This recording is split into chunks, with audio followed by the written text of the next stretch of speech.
Hello बच्चों, आज हम लोग लिक्विड सॉल्यूशन का लेक्चर नंबर 8 शुरू करेंगे।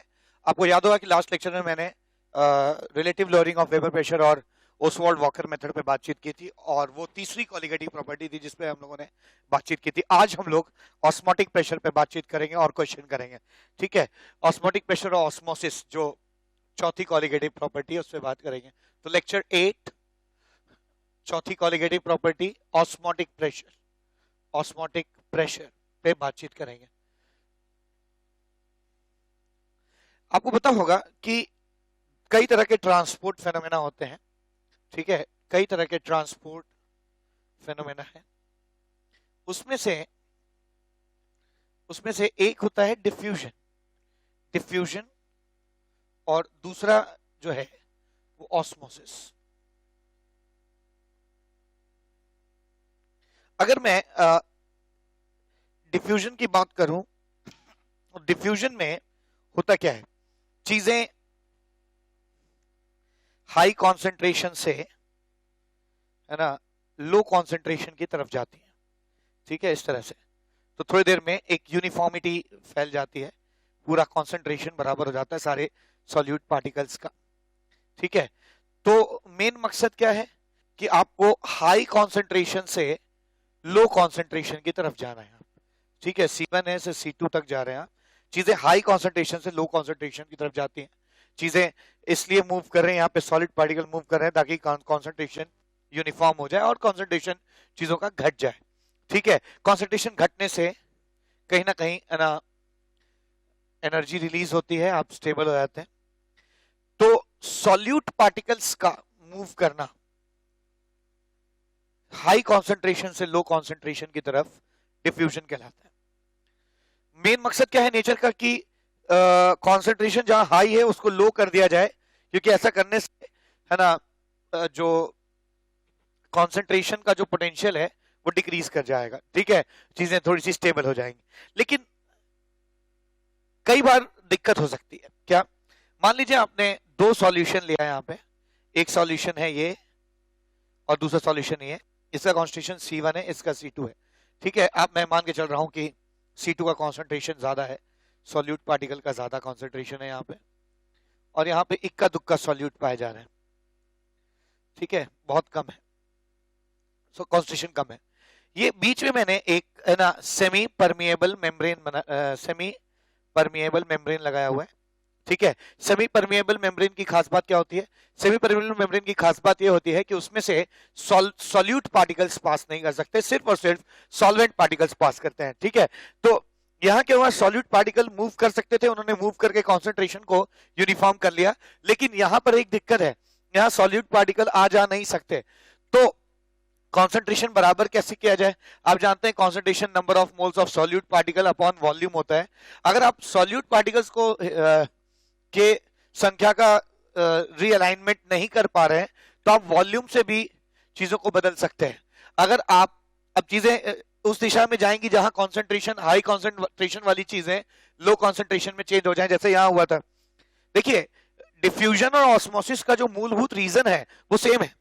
ठीक है, चीजों के कॉन्सेंट्रेशन को घटाना, है ना। यहां पे भी कॉन्सेंट्रेशन में अंतर है, कॉन्सेंट्रेशन में ग्रेडियंट है, तो नेचर चाहेगा कि यहां का कॉन्सेंट्रेशन घट जाए और यहां का बढ़ जाए और दोनों बराबर हो जाए। ठीक है, लेकिन दिक्कत यह है कि सॉल्यूट का आप आदान प्रदान या मूवमेंट नहीं कर सकते। ठीक है, तो यहां पर आप सॉल्वेंट को मूव करा के कर सकते हैं। अगर किसी तरह यहां का वॉल्यूम बढ़ने लगे तो इसका कॉन्सेंट्रेशन घटने लगेगा, और किसी तरह से अगर यहां का वॉल्यूम घटने लगे, यहां का वॉल्यूम घटने लग जाए तो यहां का कॉन्सेंट्रेशन बढ़ने लगेगा। तो क्या होगा, ये वाला कॉन्सेंट्रेशन जो ज्यादा है वो कम होने लगेगा, जो कम है, जो कम कॉन्सेंट्रेशन है वो बढ़ने लगेगा। तो धीरे धीरे चीजें क्या हो जाएंगी, बराबर हो जाएंगी। ठीक है ना। तो ऐसा कैसे हो सकता है? ऐसा तब हो सकता है जब सॉल्वेंट पार्टिकल्स इसमें से इधर की तरफ मूव करने लगे। ठीक है, इस प्रोसेस को ऑस्मोसिस कहा जाता है। ठीक है, इस प्रोसेस को हम ऑस्मोसिस कहते हैं। So what is osmosis? The difference between diffusion and osmosis is diffusion is movement of solute particles to make concentration, to decrease the concentration. In osmosis, solvent particle moves to decrease the concentration. ठीक है, तो osmosis is movement of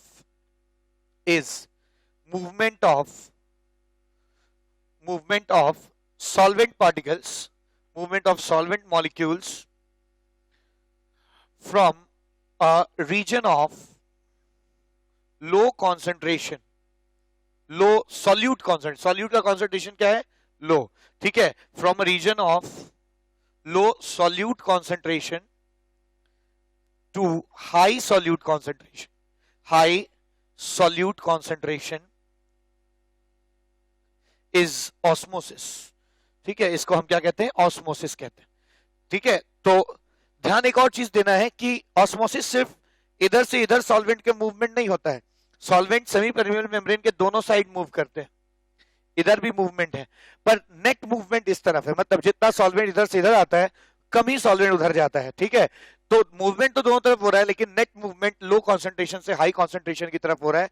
और जब भी solvent का movement ऐसे हो कि लो सॉल्यूट कॉन्सेंट्रेशन से हाई सॉल्यूट कॉन्सेंट्रेशन की तरफ जाए थ्रू सेमी परमेबल मेम्ब्रेन, उस फेनोमेना को हम लोग क्या कहते हैं, ऑस्मोसिस कहते हैं, ठीक है। अब अगली चीज क्या है, अगली बात क्या है कि ये क्या ऑस्मोसिस हमेशा होता रहेगा, when will osmosis stop, this it is the next question, ठीक है। व्हेन विल ऑस्मोसिस स्टॉप, कब रुकेगा, समझा जाए।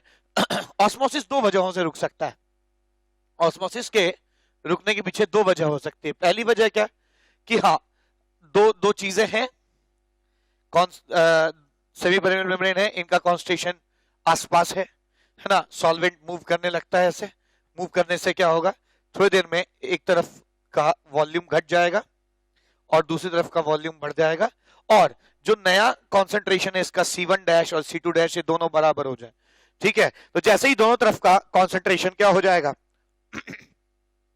बराबर हो जाएगा, हम कहेंगे कि ऑस्मोसिस वहां पे रुक जाएगी, ठीक है। तो केस फर्स्ट क्या, केस फर्स्ट ऑस्मोसिस कब रुक जाती है, case first it stops when concentration on both the sides, concentration becomes equal, ठीक है, तब रुक जाएगा।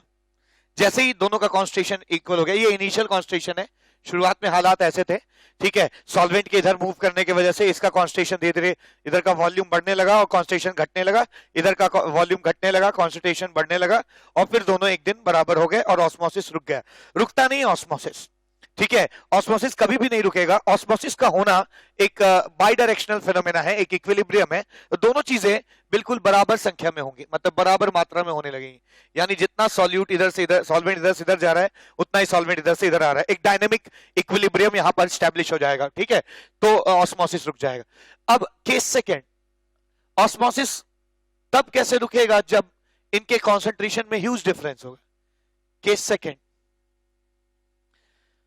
अगर मान लीजिए है ना, इनके कॉन्सेंट्रेशन, जो दो सॉल्यूशंस हैं, इनके कॉन्सेंट्रेशन में ज्यादा ही डिफरेंस है, C1 is very very less than C2, तो क्या होगा, आप पूरा सॉल्वेंट भी इधर से इधर भेज दीजिएगा, तब भी दोनों का कॉन्सेंट्रेशन सेम नहीं होगा।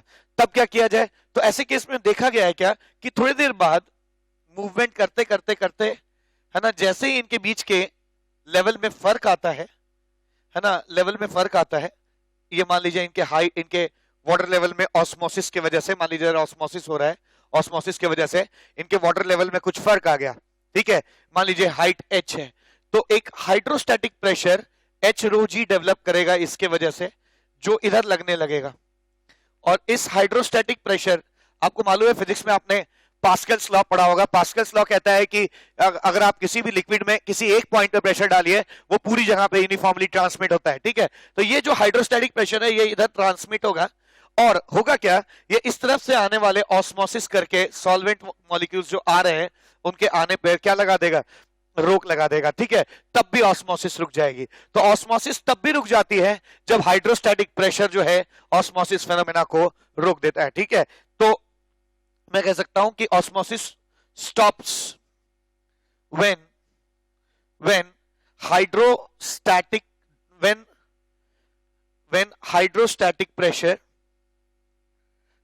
pressure developed due to osmosis stops the osmosis, stops the osmosis। तो यहां पे क्या हो रहा है, ये जो हाइड्रोस्टैटिक प्रेशर है, ठीक है ना, जो कि ऑस्मोसिस की वजह से ही हुआ है। पहले इनके बीच में हाइड्रोस्टैटिक प्रेशर का कोई डिफरेंस नहीं था, लेकिन जैसे जैसे सॉल्वेंट मॉलिक्यूल्स मूव करते जाएंगे, इनके लेवल में क्या आता जाएगा, डिफरेंस आता जाएगा, और एक हाइड्रोस्टैटिक प्रेशर HOG के बराबर डेवलप करेगा। और इसी ऑस्मोसिस ने जिस हाइड्रोस्टैटिक प्रेशर को जन्म दिया है, इसी ऑस्मोसिस ने वही स्टॉप कर देगा ऑस्मोसिस फेनोमेना को। ठीक है, तो मुझे एक चीज समझ में आई कि ऑस्मोसिस तब रुक जाता है जब दोनों चीजों का कंसंट्रेशन या तो बराबर हो जाए, या हाइड्रोस्टैटिक प्रेशर जो ऑस्मोसिस की वजह से डेवलप हुआ है वो ऑस्मोसिस को रोक दे। ठीक है, अब यहां पे सबसे पहली बार हमें ऑस्मोटिक प्रेशर का ना एक हिंट मिलता है। ऑस्मोटिक प्रेशर इसी को कहते हैं। ऑस्मोटिक प्रेशर वो एक्सटर्नल प्रेशर है जो आप तब जब लगाते हैं तो ऑस्मोसिस रुक जाती है, उसको आप ऑस्मोटिक प्रेशर कहते हैं। जरूरी नहीं कि हाइड्रोस्टैटिक प्रेशर के फॉर्म में ही हो, ठीक है, आप किसी भी फॉर्म में आर्टिफिशियल ये प्रेशर अगर लगा देते हैं, है ना, तब भी ऑस्मोसिस क्या हो जाएगी, रुक जाएगी। इस एक्सटर्नल प्रेशर जिसको लगाने पर ऑस्मोसिस फेनोमेना रुक जाता है, उसको हम लोग ऑस्मोटिक प्रेशर कहते हैं। ठीक है, तो आइए उसको स्टडी करते हैं, ऑस्मोटिक प्रेशर होता क्या है। अगर मैं मान लूं कि यहां पर अगर मैं मान लूं कि दो लिक्विड्स हैं,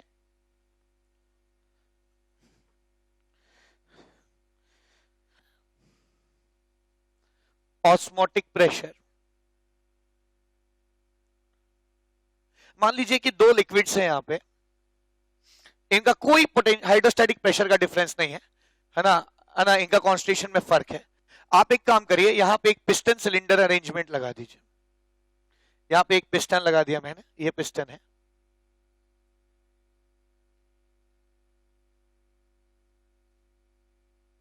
पिस्टन लगा दिया। अब मैं जान रहा हूं कि इधर से इधर ऑस्मोसिस हो रही है, ठीक है ना, सॉल्वेंट मॉलिक्यूल्स मूव कर रहे हैं। आपने बाहर से जो प्रेशर लगाया P एक्सटर्नल, ठीक है, अगर वो ठीक ऑस्मोटिक प्रेशर के बराबर हो जाएगा, ठीक है, मैं यहाँ पे एक्सटर्नल प्रेशर आपके द्वारा लगाया गया प्रेशर है, जबकि ये आपका मैं ऑस्मोटिक प्रेशर कह रहा हूं। हर सॉल्यूशन का अपना ऑस्मोटिक प्रेशर होता है। ऑस्मोटिक प्रेशर वो प्रेशर होता है जिसको लगाने पर ऑस्मोसिस रुक जाती है। ठीक है, आपको मालूम होगा ये बाई डायरेक्शनल, इधर भी लोग जा रहे हैं, जो इधर जाने वाले लोग हैं उनको रोकने के लिए ये प्रेशर चाहिए। अगर आप इधर आने वाले लोगों को रोकना चाहते हैं तो कॉरेस्पॉन्डिंगली इधर भी आपको कुछ कुछ प्रेशर लगाना पड़ेगा ताकि ये चीज रुक जाए। ठीक है, तो मैं यहां पर ऑस्मोटिक प्रेशर डिफाइन कर सकता हूं। Osmotic pressure is the external pressure required to stop osmosis. Osmosis को रोकने के लिए जितना एक्सटर्नल प्रेशर लगाया जाए ताकि ऑस्मोसिस रुक जाए, उसको हम ऑस्मोटिक प्रेशर कहते हैं। मैथमेटिकली या एक्सपेरिमेंटली इसको कैलकुलेट किया गया। ये जो ऑस्मोटिक प्रेशर होता है वो होता है CRT के बराबर होता है, जहां पर C जो है वो इसका कॉन्सेंट्रेशन है। C is the concentration of solution, is the concentration of solution. ठीक है, R इज, ध्यान रखिएगा ये जो कॉन्सेंट्रेशन है ये बात मोलैरिटी की हो रही है। ठीक है, यानी C is equal number of moles of solute by volume of solution in litres. ठीक है, ये कॉन्सेंट्रेशन हो गया। जहां तक R की बात है, R यूनिवर्सल गैस कांस्टेंट है, यूनिवर्सल गैस कांस्टेंट है। मैं आपको बताऊं कि अक्सर इस तरह के क्वेश्चंस में R की वैल्यू आपको 0.0821 ही रखनी होगी, है ना। 0.0821 इसलिए रखनी होगी क्योंकि, है ना, अक्सर यहाँ पे लीटर इस्तेमाल होता है। ठीक है, और तो लीटर जब भी इस्तेमाल होता है R की वैल्यू, है ना, 0.0821 ही ली जाती है। ठीक है, और ऑटोमेटिकली जब R आप ये लेंगे तो प्रेशर की वैल्यू जो है वो एटमॉस्फेयर में ही कैलकुलेट होगी। ठीक है, तो ये चीज तो हो गई। इस फॉर्मूले को आप फर्दर एक्सटेंड कर सकते हैं, इसको और तोड़ सकते हैं। क्या लिख सकते हैं? Pi is equal to C is number of moles of solute by volume of solution in litres into RT।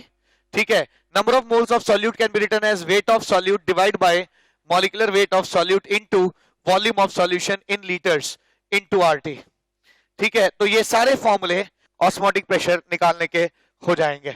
ठीक है, ये सारे फॉर्मूलों से आप ऑस्मोटिक प्रेशर कैलकुलेट कर सकते हैं। तो एक चीज तो क्लियर हो गया कि हमें ये पता चल गया कि ऑस्मोटिक प्रेशर निकालना कैसे है।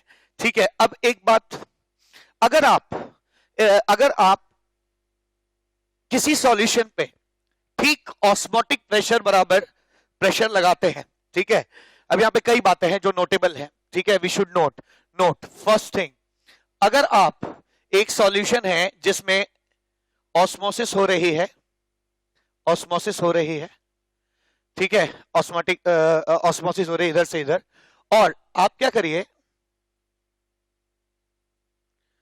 आपने ठीक जो एक्सटर्नल प्रेशर लगाया है पी एक्सटर्नल, वो पाई के बराबर हो जाता है, तो यहां पर कोई ऑस्मोसिस नहीं होगी, no osmosis phenomena will take place, कोई भी ऑस्मोसिस यहां पर नहीं होगी, ठीक है, ये जो ऑस्मोसिस हो रही थी ये ऑस्मोसिस रुक जाएगी, ठीक है, अगर आप एक्सटर्नल प्रेशर ठीक ऑस्मोटिक प्रेशर के बराबर ले लेते हैं। अगर आप उल्टा करते हैं, अगर आप एक्सटर्नल प्रेशर जो है वो, जैसे ये C1 है, ये C2 है, C1 is less than C2, C1 is less than C2, यहां पर ऑस्मोसिस हो रही है, आपने ऑस्मोटिक प्रेशर कितना लगाया, मान लीजिए यहां पे ऑस्मोसिस हो रही है, आपने जो एक्सटर्नल प्रेशर लगाया वो अगर ऑस्मोटिक प्रेशर से कम होगा तो वहां पर ऑस्मोसिस होगी, ठीक है, आप ऑस्मोटिक प्रेशर से कम प्रेशर लगा रहे हैं तो थोड़ी बहुत ऑस्मोसिस होगी, ठीक है, और थोड़ा ज्यादा लगाएंगे ऑस्मोसिस घट जाएगी, और थोड़ा ज्यादा प्रेशर लगाएंगे ऑस्मोसिस और घट जाएगी, एक दिन जैसे ही ये दोनों बराबर हो जाएंगे ऑस्मोसिस क्या हो जाएगी, रुक जाएगी। ऑस्मोसिस रुकती नहीं है, लोगों का आना और जाना बिल्कुल बराबर हो जाता है, ठीक है ना, आना जाना बराबर हो जाता है, तो ऐसा लगता है जैसे नेट कोई चेंज नहीं आ रहा, लेकिन इस केस में क्या होगा, जब आप ऑस्मोटिक प्रेशर से कम प्रेशर लगाते हैं एक्सटर्नली तो आना तेज होता है और जाना स्लो होता है, लेकिन नेट मूवमेंट इधर से इधर होगा ही होगा, ठीक है। अच्छा, तीसरी बात, थर्ड चीज, अगर मैं यहां पर ऐसा कर दूं कि यहां जो लग रहा है प्रेशर, यहां जो प्रेशर लग रहा है एक्सटर्नल प्रेशर, वो अगर ऑस्मोटिक प्रेशर से मैं बढ़ा दूं, ज्यादा कर दूं, ठीक है, यहां जो, हाँ बिल्कुल, अगर मैं जितना इस ऑस्मोसिस को रोकने के लिए चाहिए उससे ज्यादा प्रेशर लगाने लगूं तो गंगा उल्टी बहने लगेगी क्या। अब भले ही इसका कॉन्सेंट्रेशन कम है और इसका ज्यादा है, नेचुरली चीजों को इधर से इधर मूव करना चाहिए, पर अगर आप ज्यादा प्रेशर लगा देंगे तो अननेचुरल फेनोमेना होने लगेगा क्या, चीजें, है ना, सॉल्यूशन जो है, सॉल्वेंट जो है वो हाई कॉन्सेंट्रेशन से लो कॉन्सेंट्रेशन की तरफ जाने लगेगा, यानी ऐसा कुछ हो जाएगा क्या, इधर की तरफ मूवमेंट ज्यादा हो जाएगा और ये उल्टा कम आएगा, ठीक है, ये उल्टी गंगा बहने जैसा है, इसलिए इसको रिवर्स ऑस्मोसिस कहा जाता है, it is called reverse osmosis, ठीक है, रिवर्स ऑस्मोसिस कहा जाता है, ठीक है। अगली चीज क्या, अब आगे पढ़ते हैं कि सॉल्यूशंस में, जैसे इन दोनों सॉल्यूशंस में कितने तरह का रिलेशनशिप हो सकता है, जो सॉल्यूशन ऑस्मोसिस कर रहे हैं, ठीक है, उनमें कितने तरह का रिलेशनशिप हो सकता है, ये सीखने की कोशिश करते हैं। नेक्स्ट चीज क्या, relationship between the solutions undergoing osmosis, जो सॉल्यूशंस ऑस्मोसिस कर रहे हैं उनके बीच में क्या रिलेशनशिप होता है, ठीक है, तो बहुत इजी है।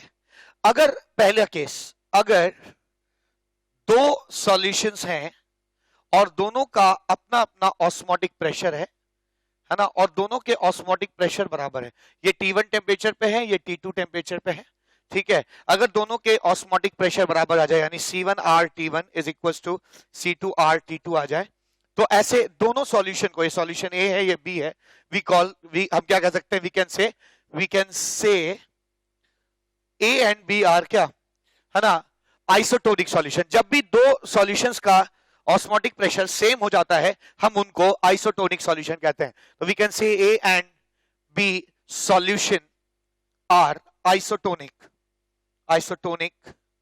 सॉल्यूशंस कहा जाता है, ठीक है, ये पहला केस हो गया जो हम लोगों ने पढ़ा। दूसरी बात क्या, अगर सेकंड केस, अगर दो सॉल्यूशंस हैं ए और बी, इसका कॉन्स्टेंटेशन C1 है, इसका C2 है, इसका T1 टेम्परेचर है, इसका T2 टेम्परेचर है। किसी वजह से पहले वाले का ऑस्मोटिक प्रेशर दूसरे से कम हो गया, ठीक है। यानी मैं कह सकता हूं C1R T1 is less than C2R T2, अगर मैं ऐसा कह देता हूं, ठीक है, C1R T1 is less than C2R T2, तो मैं कह सकता हूं कि जिसका ऑस्मोटिक प्रेशर ज्यादा होता है उसको हम लोग हाइपरटोनिक सॉल्यूशन कहते हैं। क्या कहते हैं? हाइपरटोनिक सॉल्यूशन, हाइपरटोनिक सॉल्यूशन कहा जाता है।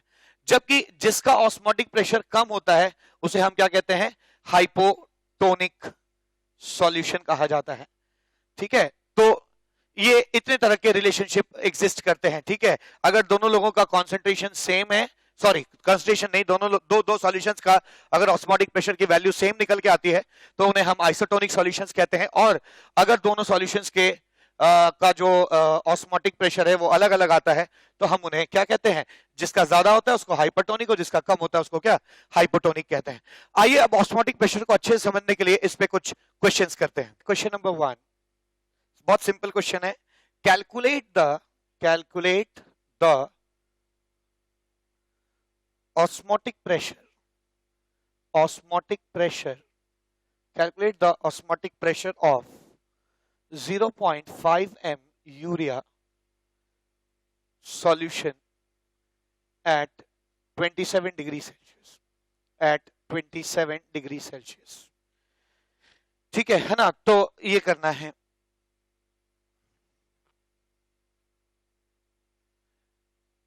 Calculate the osmotic pressure of 0.5 m urea solution at 27 degree Celsius. बड़े इजीली हो जाएगा, ठीक है ना। जो भी व्यूवर्स इसे देख रहे हैं वीडियो पॉज करके खुद भी सॉल्व कर सकते हैं पहले, ठीक है। ऑस्मोटिक प्रेशर क्या? C की वैल्यू दी गई है, ठीक है, कितनी है? 0.5 m, 0.5 m है, ठीक है। टेम्परेचर भी दिया गया है 27 डिग्री सेल्सियस है। ध्यान रखें कि जो भी टेम्परेचर दिया हो उसे आप केल्विन में जरूर कन्वर्ट कर लें, SI यूनिट में। तो टेम्परेचर ही पता है और आपसे ऑस्मोटिक प्रेशर पूछा गया, पाई कितना होगा, ठीक है। तो बहुत इजी है, कोई दिक्कत नहीं इसमें। हम जानते हैं pi is equal to CRT होता है। पाई की वैल्यू निकालना है। C कितना है? C की वैल्यू है 0.5 into R, 0.0821 into T, temperature is 300 kelvin, ठीक है। ये सॉल्व कर लीजिएगा, पाई की वैल्यू आ जाएगी। याद रखिएगा R की वैल्यू हमेशा 0.0821 ही रखा जाएगा। क्यों? क्योंकि R जब भी एटमॉस्फेयर और जब भी प्रेशर एटमॉस्फेयर में होता है और वॉल्यूम लीटर्स में होता है, R की वैल्यू 0.0821 होती है। यहाँ पे वॉल्यूम लीटर्स में है, M का मतलब होता है number of moles divide by volume in litres. तो ये लीटर में, इसलिए इसको ये रखना जरूरी है। आप अगर इसको सॉल्व करेंगे तो इसकी वैल्यू आ जाएगी 12.45 एटमॉस्फेयर, ठीक है। तो ये एक क्वेश्चन हुआ। नेक्स्ट क्वेश्चन क्या? Question number 2। क्वेश्चन नंबर 2 क्या कहता है? A tube of uniform cross sectional area, uniform cross sectional area of 1 centimeter square is closed at one end, is closed at one end, is closed at one end with semi-permeable membrane, with semi-permeable membrane, with semi-permeable membrane. A solution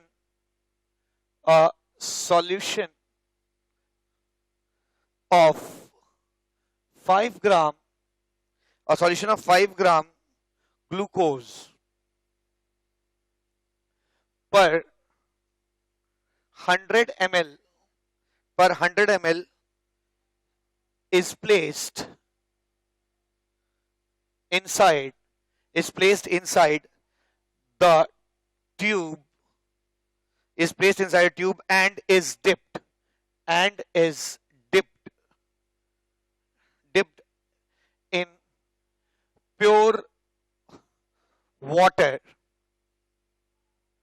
at 300 Kelvin. When equilibrium is attained,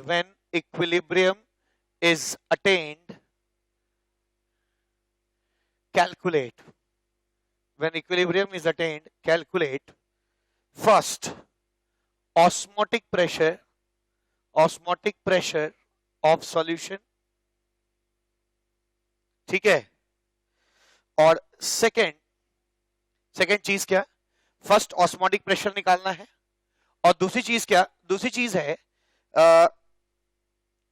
calculate the increase in height, calculate the increase in height of solution in the tube, of solution in the tube. Assume density remains constant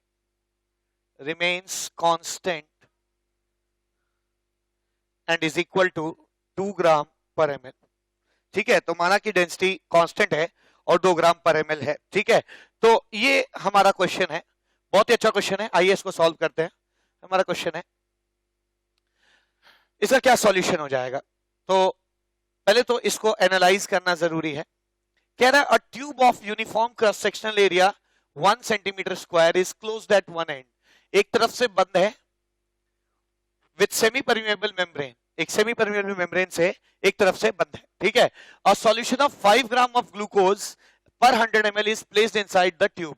अच्छा, मतलब एक tube है हमारे पास जो एक तरफ से semi permeable membrane से ऐसे, ये सेमी परमिएबल मेम्ब्रेन से बंद है, इसके अंदर मैंने एक सॉल्यूशन डाल दिया जिसमें 5 ग्राम ग्लूकोज है। इस सॉल्यूशन में 5 ग्राम ग्लूकोज है पर 100 ml ऑफ सॉल्यूशन, ठीक है, पर 100 ml ऑफ सॉल्यूशन, और इसका टेम्परेचर कितना है, 300 केल्विन है, and is dipped in the pure water at 300। अच्छा, और इसको, ये जो सॉल्यूशन है इसके अंदर भरा, इसको आप प्योर वाटर में डिप कर देते हैं। ये आपने प्योर वाटर में इसको डिप कर दिया, यहाँ पे प्योर वाटर है, आपने उसके अंदर डाल दिया इसको,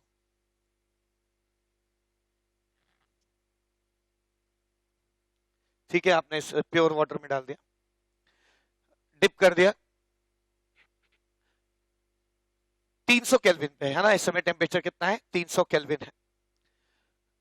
व्हेन इक्विलिब्रियम इज अटेन्ड, अब होगा क्या, ये अंदर बाहर कॉन्सेंट्रेशन जो है वो 0 है, क्यों, क्योंकि सॉल्यूट है ही नहीं, ठीक है, और अंदर कॉन्सेंट्रेशन जो है C2 वो 0 नहीं है, यानी अंदर का कॉन्सेंट्रेशन ज्यादा है बाहर से, तो अंदर से, इधर से, इस सेमी परमिएबल मेम्ब्रेन से लिक्विड वाटर जो है धीरे धीरे अंदर जाना शुरू करेगा, ठीक है, वाटर अंदर जाना शुरू करेगा, और धीरे धीरे इसका लेवल जो है रेज करने लगेगा, ठीक है। ये बढ़ता जाएगा, बढ़ते बढ़ते बढ़ते बढ़ते मान लीजिए यहाँ पहुंच गया, ठीक है, ये लेवल जो है बढ़ के यहाँ पहुंच गया, लेकिन बढ़ते, जैसे जैसे ये बढ़ता जाएगा नीचे की तरफ हाइड्रोस्टैटिक प्रेशर जो है वो भी क्या होता जाएगा, बढ़ता चला जाएगा, ठीक है ना, हाइड्रोस्टैटिक प्रेशर भी बढ़ता चला जाएगा।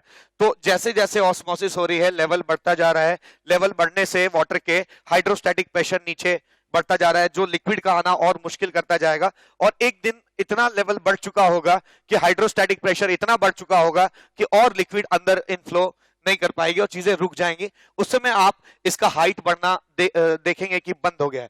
ये जितना हाइट h है, ये किसी h हाइट पर जाकर रुक जाएगा। तो जब रुक गया, अब यहां पर इक्विलिब्रियम हो गया, मतलब क्या, जितना लिक्विड अंदर जा रहा होगा उतना ही लिक्विड क्या बाहर आ रहा होगा, नेट आना जाना बराबर है। आपको मैंने अभी थोड़ी देर पहले भी बताया कि सेमी मेम्ब्रेन में आप ऐसा मत सोचिए कि लिक्विड एक ही तरफ मूव करता है, दोनों तरफ मूव करता है। इनके मूवमेंट में डिसइक्विलिब्रियम होने की वजह से एक तरफ ज्यादा करता है, एक तरफ कम करता है, लेकिन धीरे धीरे धीरे इसका हाइड्रोस्टैटिक प्रेशर इतना बढ़ जाएगा कि अब आना जाना बराबर हो गया, इक्विलिब्रियम स्टैब्लिश हो गया, ठीक है। तो when equilibrium is attend, calculate osmotic pressure of the solution, ठीक है, ठीक है। तो ऑस्मोटिक प्रेशर कितना होगा, when equilibrium is attained, calculate the osmotic pressure। तो आप यहां पे ऑस्मोटिक प्रेशर निकाल सकते हैं, कितना ऑस्मोटिक प्रेशर होगा, पाई इज इक्वल्स टू,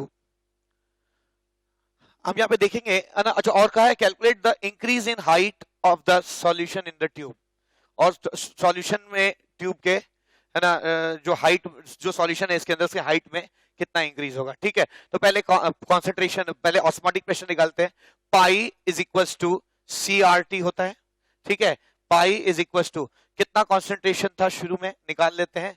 ये इनिशियल आपका है ना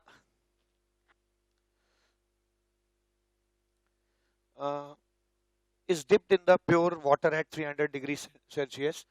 ये ऐसे होना चाहिए question, calculate osmotic pressure of the solution initially, ठीक है ना, इनिशियली क्वेश्चन थोड़ा सा चेंज कर लेना है। And calculate the increase in height of the solution of the tube after attainment of equilibrium, attainment of equilibrium, equilibrium attain होने के बाद है ना जो है हाइट में कितना इंक्रीज आएगा। क्वेश्चन थोड़ा सा चेंज किया है। तो osmotic pressure of the solution initially, initially osmotic pressure निकाल सकते हैं। इनिशियल कॉन्सेंट्रेशन क्या है वो लिख लीजिए, इनटू आर, आर कितना है 0.0821 इनटू टेम्परेचर कितना है 300 केल्विन है, ठीक है, टेम्परेचर कितना है 300 केल्विन है, तो यहाँ पे आप 300 ले लीजिए। और कॉन्सेंट्रेशन कितना हो जाएगा, number of moles of solute by weight of volume of solution in litres. Number of moles of solute कितना है आपको मालूम है 5 ग्राम ग्लूकोज है, वेट डिवाइड बाय ग्लूकोज का मॉलिक्यूलर वेट 180 होता है, divide by molecular weight 180 divide by volume of solution in litre, volume of solution in litre कितना हो जाएगा 100 ml डिवाइड बाय 1000, ठीक है ना। तो ये पाई की वैल्यू आप यहां से कैलकुलेट कर सकते हैं, 1212 ये ऐसे हो जाएगा। And pi turns out to be 5/18 into 0.0821 into 300, ठीक है। और आप अगर चाहें तो इसको, इसकी वैल्यू आ जाएगी कैलकुलेट करने पे 6.841 एटमॉस्फेयर, ठीक है। तो मैंने इनिशियली है ना ऑस्मोटिक प्रेशर निकाल लिया, इतना आ जाएगा। अब पूछा जा रहा है कि calculate the increase in height of the solution of the tube assuming the density remains constant eight 2 ग्राम पर ml। तो मुझे मालूम है जब इक्विलिब्रियम आप अटेन कर लेंगे तो ये जो हाइड्रोस्टैटिक प्रेशर होगा ये एच रो जी, ये ऑस्मोटिक प्रेशर जो होगा पाई उसके क्या होगा बराबर हो जाएगा, ठीक है ना।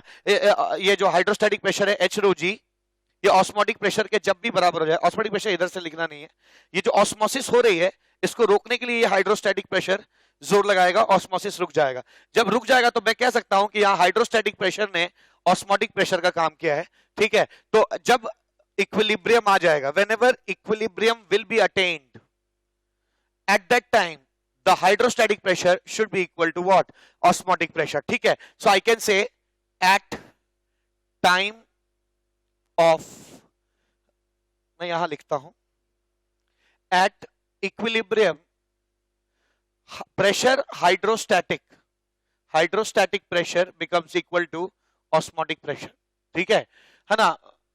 हाइड्रोस्टैटिक प्रेशर कितना हो जाएगा H इंटू रो इंटू जी, और ऑस्मोटिक प्रेशर कितना है 6.84 एटमॉस्फेयर, 1 छोड़ दीजिए है ना, 1 छोड़ दीजिए, 6.84 एटमॉस्फेयर है, ठीक है। तो जब शुरू में हमारा ऑस्मोटिक प्रेशर कितना था 6.84 एटमॉस्फेयर था, लिक्विड जाते जाते जाते हाइड्रोस्टैटिक प्रेशर बढ़ते बढ़ते बढ़ते है ना, इतना जब प्रेशर हो जाएगा तो ऑस्मोसिस रुक जाएगा, ठीक है। यानी आप हैं कि एच रो जी हाइड्रोस्टैटिक प्रेशर जब भी ऑस्मोटिक प्रेशर के बराबर हो जाएगा ऑस्मोसिस रुक जाएगी। एच की वैल्यू आपको मीटर्स में चाहिए, अगर एसआई यूनिट में चाहिए ऑफ कोर्स चाहिए, तो आपको बाकी सारी चीजें भी एसआई यूनिट में रखनी होंगी।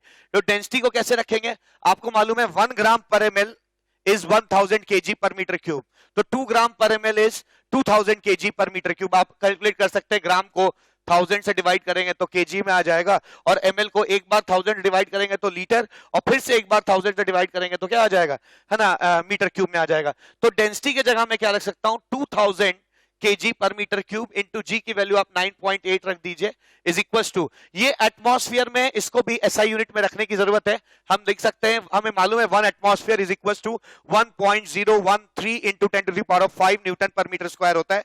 तो आप लिख सकते हैं 6.84 into 1.013 into 10 to the power of 5 pascal लिख सकते हैं, ठीक है ना, इतना लिखा जा सकता है। यानी एच को आप क्या लिख सकते हैं, एच को लिख सकते हैं 6.84 into 1.013 into 10 to the power of 5 by 2000 into 9.8, और जब आप इसको कैलकुलेट करेंगे तो कितना आएगा 35.35 मीटर्स आ जाएगा, ठीक है, अप्रोक्सीमेटली इतना आ जाएगा।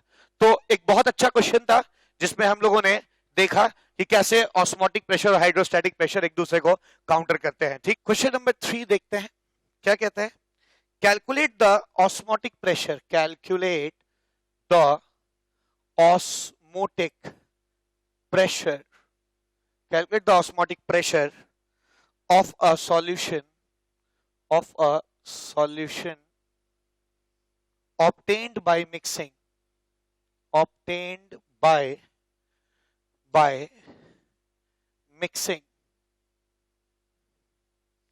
mixing 100 ml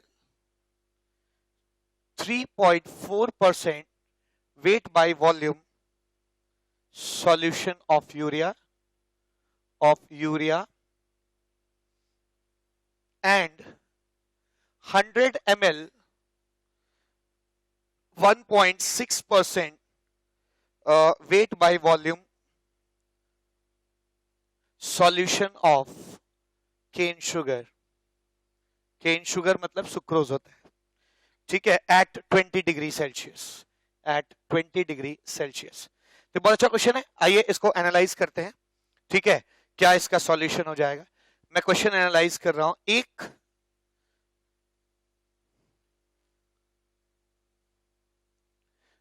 calculate the osmotic pressure of solution obtained by mixing 100 ml of 3.4% wait by volume solution of urea. अब देखिए एक सॉल्यूशन है 100 ml 3.4% wait by volume solution है, ठीक है, यानी यूरिया है यहाँ पे NH2CO NH2 है। इसका 100 ml लोगे तो इसका वेट कितना हो जाएगा 3.4 ग्राम, क्योंकि वेट बाय वॉल्यूम का यही मतलब होता है weight of solute upon total volume into 100 is इतना, तो वैल्यू इतनी ही निकल के आएगी। ठीक है, अगर किसी का परसेंटेज 3.4% वेट बाय वॉल्यूम है यानी 100 ml में उसका 3.4 ग्राम होगा। ये एक सॉल्यूशन है। अगला सॉल्यूशन हमारे पास क्या है, अगला सॉल्यूशन है यहां पर एक 100 ml सॉल्यूशन है जिसमें 1.6% weight by volume cane sugar है। केन शुगर होता है C6H22O11, ठीक है, इसका वेट जो है वो ऑफ कोर्स 1.6 ग्राम हो जाएगा, ठीक है ना, इसका वेट जो है 3.4 ग्राम है। तो कहा जाता है जब इन दोनों को हम मिला देंगे, ठीक है, इन दोनों सॉल्यूशंस को हम मिला देते हैं, आपने इन दोनों सॉल्यूशंस को मिला दिया, अब इसका ऑस्मोटिक प्रेशर कितना होगा। देखिए, calculate the osmotic pressure of the solution obtained by mixing 100 ml of this urea solution 100 ml of cane sugar solution, ठीक है। अब यहाँ पे खास बात क्या है कि यहाँ का जो ऑस्मोटिक प्रेशर पाई होगा, पाई, वो पाई इज इक्वल टू मैं सी रिजल्टेंट जो होगा इनटू आरटी करूंगा, ठीक है ना, pi is equal to C into R 0.0821 into T. Temperature भी दिया हुआ है कितना है 20 डिग्री सेल्सियस है, ठीक है, 20 डिग्री सेल्सियस मींस 293 केल्विन हो जाएगा।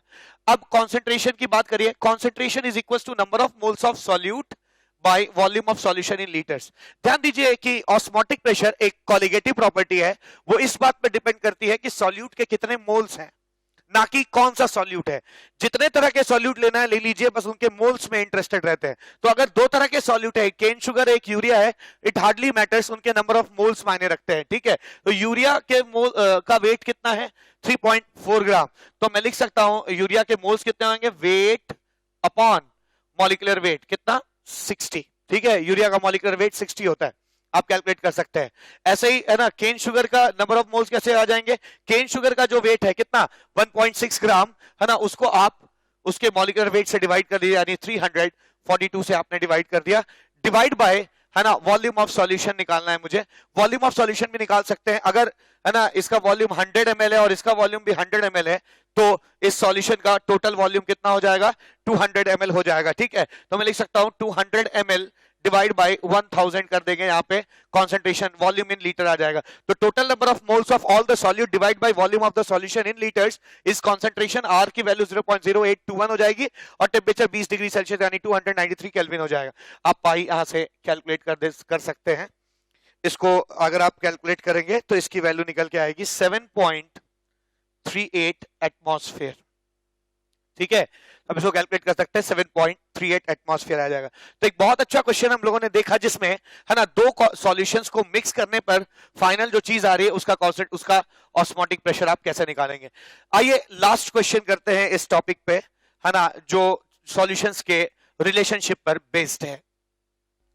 क्वेश्चन नंबर 4 क्या कहता है ना, क्वेश्चन नंबर 4 कहता है कि 10% weight by volume urea solution is isotonic with 20% weight by volume solution of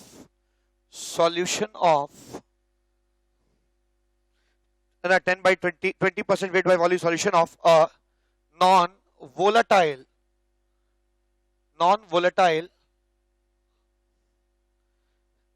solution of a non-volatile solute at same temperature.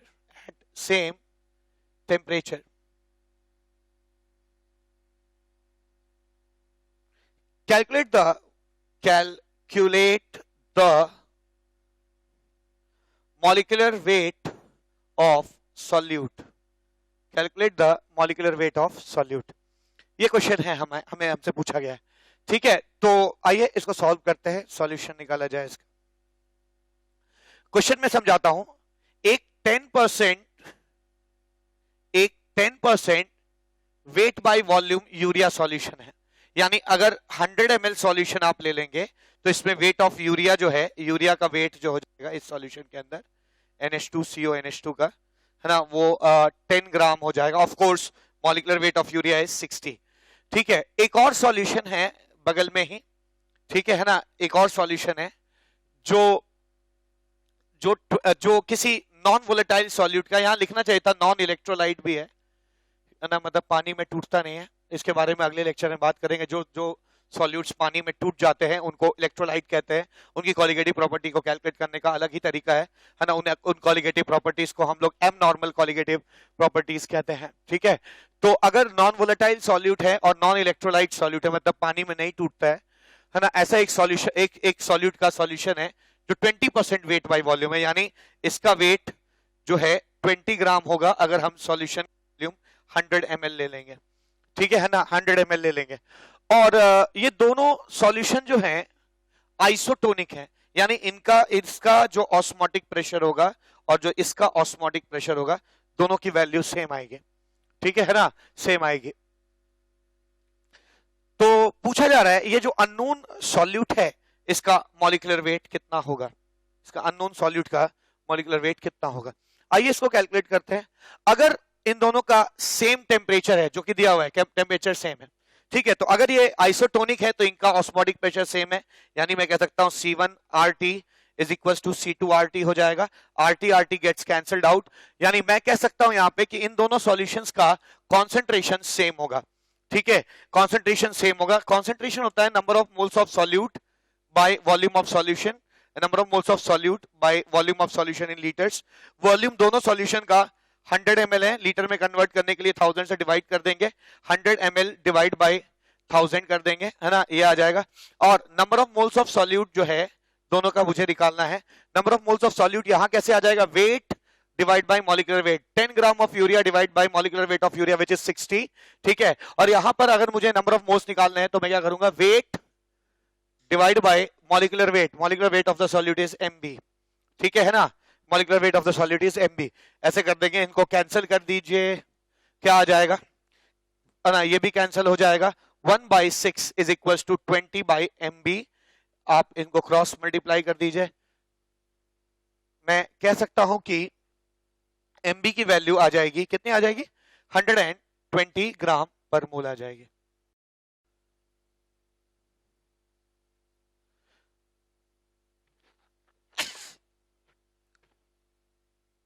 I am sorry.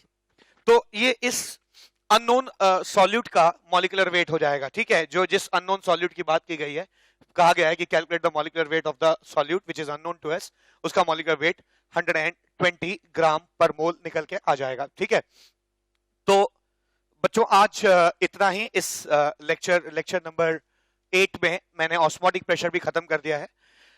अगले लेक्चर में हम मिलेंगे तो मैं एबनॉर्मल कॉलिगेटिव प्रॉपर्टीज के ऊपर बातचीत करूंगा, पॉइंट ऑफ फैक्टर के ऊपर बातचीत करूंगा और उनके ऊपर क्वेश्चन सॉल्व करेंगे। आज हम लोगों ने ऑस्मोटिक प्रेशर पढ़ा और उसके ऊपर क्वेश्चंस किए। आइसोटोनिक आइसोटोनिक सॉल्यूशंस किसे कहते हैं, हाइपरटोनिक, हाइपोटोनिक, इन सारी चीजों पे बातचीत की है।